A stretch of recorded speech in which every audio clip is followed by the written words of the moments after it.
नमस्कार। मैं राजनीतिक परिवार में पैदा हुआ। जब मैं छोटा सा था 1980 में प्रियंका और मैं घर में लेई बनाते थे, रात को निकलकर पोस्टर चिपकाते थे। चुनाव समझता हूं। 20 साल से मैं स्वयं चुनाव लड़ रहा हूं।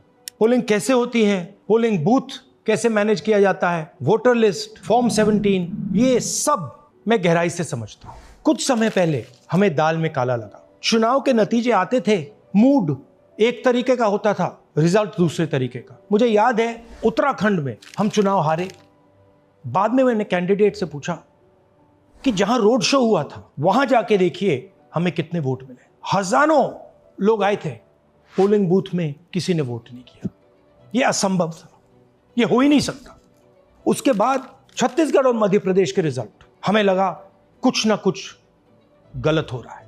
2018 में मध्य प्रदेश में चुनाव होता है, हम जीतते हैं। हमारी सरकार चोरी हुई थी।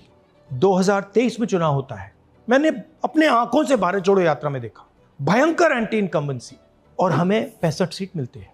इम्पॉसिबल, हो ही नहीं सकता। और फिर महाराष्ट्र में पहली बार हमें सबूत मिला।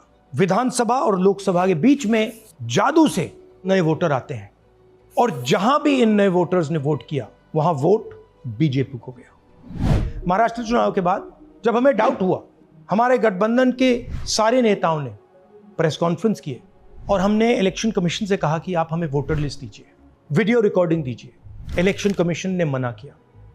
ना उन्होंने हमें वोटर लिस्ट दी और ना उन्होंने वीडियो रिकॉर्डिंग दी।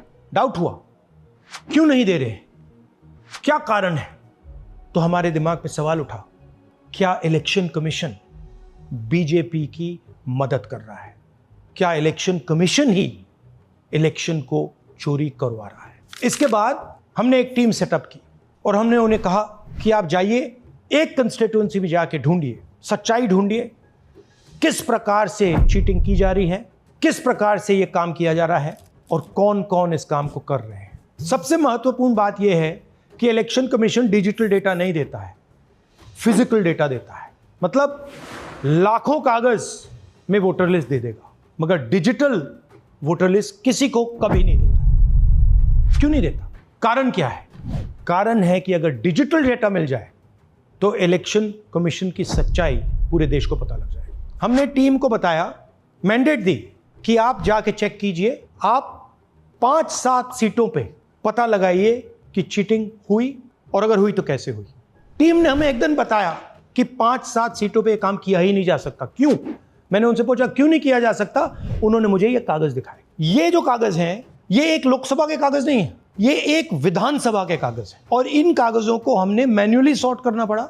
और पूरा का पूरा काम जो हुआ है, इसमें 6 महीने लगे हैं, और एक असेंबली सीट में हम ये काम कर पाए हैं। क्यों? क्योंकि डिजिटल डेटा नहीं दिया जाता। अगर इलेक्शन कमीशन ने हमें डिजिटल डेटा दिया होता तो हम ये कार्रवाई पूरे देश में, हर लोकसभा में, हर विधानसभा में 15 मिनट में करके दिखा देते। हमारे पास अनलिमिटेड रिसोर्सेज नहीं है, इसलिए हमने ये रिसर्च सिर्फ एक लोकसभा में, एक विधानसभा सीट में की। मगर मुझ में अब पूरा भरोसा है कि ऐसी 100 से ज्यादा सीटें हैं हिंदुस्तान में। जो यहां हुआ है उन सीटों में भी हुआ है। और याद रखिए, अगर बीजेपी को 10-15 सीटें कम आती तो आज नरेंद्र मोदी प्रधानमंत्री नहीं होते, इंडिया गठबंधन की सरकार होती। जांच ने 5 तरीके की चोरी पकड़ी है। डुप्लीकेट वोटर, जिसका मतलब एक वोटर के नाम वोटर लिस्ट में अनेक जगह आ रहे हैं। फेक एड्रेस, मतलब एड्रेस है ही नहीं, या फिर हाउस नंबर 0।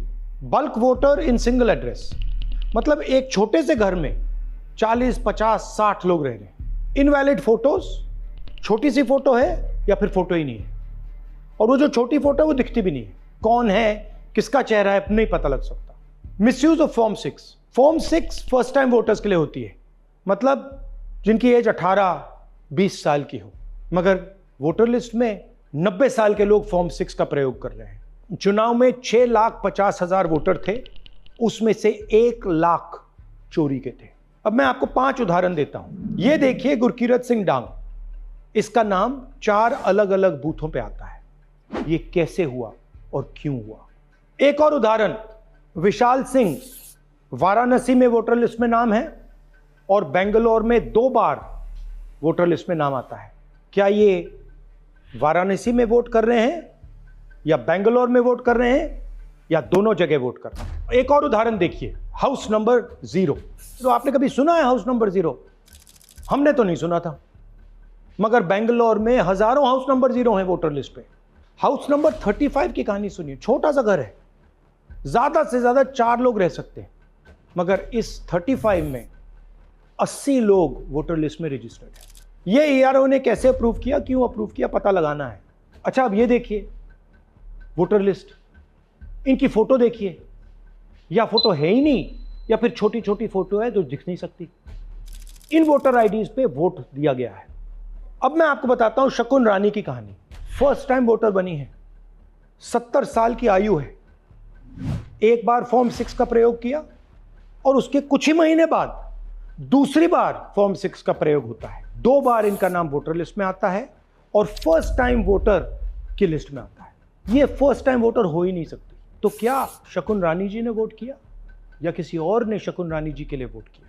ये ही छुपाने के लिए सीसीटीवी का डेटा हमें नहीं दिया जा रहा है।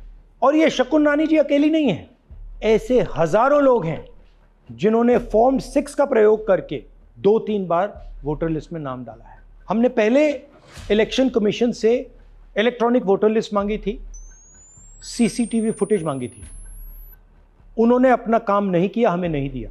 फिर हमने अपना इन्वेस्टिगेशन कराया, आरटीआई भरे और हमारे पास डेटा आया। भाई और बहनों, सच्चाई यह है कि हिंदुस्तान में इलेक्शन कमीशन और बीजेपी मिलकर इलेक्शन चोरी कर रहे हैं। यह पूरा का पूरा सबूत ब्लैक एंड व्हाइट में आज हमने आपको दिया है। इलेक्शन कमीशन जानता है कि हमने उनकी चोरी पकड़ ली है, इसीलिए एसआईआर आया है। यह एसआईआर जो है इंस्टीट्यूशनलाइज चोरी है। इलेक्शन कमीशन खुलकर बिना डरे बीजेपी के साथ मिलकर चोरी कर रहा है। और ये जो एसआईआर है, इसका लक्ष्य गरीबों का जो हक है, उनका वोट जो है, उनसे चोरी करने का है। मैं आपको एक और बात बताना चाहता हूं। इस पूरी इन्वेस्टिगेशन में हमने वोटर एडिशन को देखा है, मगर जितना एडिशन होता है शायद उससे ज्यादा डिलीशन होता है, सबट्रैक्शन होता है। तो ये सिर्फ एक मेन तरीका हमने पकड़ा है, दूसरे तरीके पे हमने इन्वेस्टिगेशन की ही नहीं है। मैं इलेक्शन कमीशन और इलेक्शन के ऑफिसर्स को साफ कह रहा हूं, आप जो कर रहे हो गलत कर रहे हो, ये ट्रीजन है, देश के खिलाफ है। ये मत भूलिए, टाइम आएगा हम आपको पकड़ेंगे, बचने वाले नहीं हो। It is critical that we expose voter चोरी।